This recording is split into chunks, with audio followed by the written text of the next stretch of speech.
টানটান উত্তেজনার মধ্য দিয়ে ঢাকার আদালত পাড়ায় শুরু হয়েছে মিরপুরের ৮ বছরের শিশু রামিসা হত্যা মামলার বিচার। তবে আজ শুধু আদালতের ভেতরের জবানবন্দি নয়, আদালতের বাইরের একটি ঘটনা পুরো মামলার মোড় ঘুরিয়ে দেওয়ার মতো পরিস্থিতি তৈরি করেছে।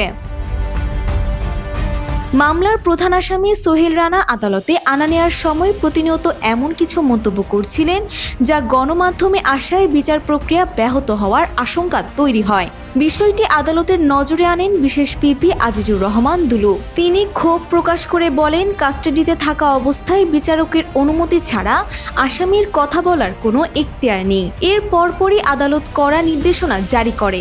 আদালতের বাইরে পুলিশ হেফাজতে থাকা অবস্থায় আসামি যেন কোনো কথা বলতে না পারে এবং তার কোনো বক্তব্য যেন প্রচার করা না হয়। আজ সকালে ট্রাইব্যুনালের বিচারক মাসরুর সালিকিনের আদালতে রামিসার বাবা ও মায়ের জবানবন্দির মধ্য দিয়ে সাক্ষ্য গ্রহণ শুরু হয়।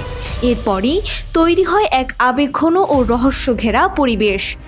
ঘটনার মূল প্রত্যক্ষদর্শী রামিসার বড় বোনের সাক্ষ্য নেওয়া হয় সম্পূর্ণ গোপন বা ক্যামেরা ট্রায়ালের মাধ্যমে।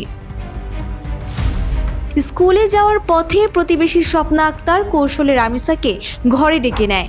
খোঁজাখুঁজির এক পর্যায়ে স্বপ্নার দরজার সামনে রামিসার জুতো দেখে সন্দেহ হয় বাবা মায়ের। এরপর দরজা ভেঙে ভেতরে ঢুকতে মেরুদণ্ড শিউরে ওঠা দৃশ্য।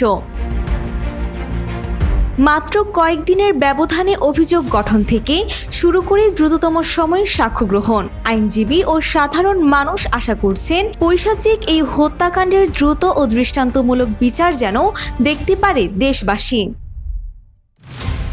Desk report, Bangladesh bulletin.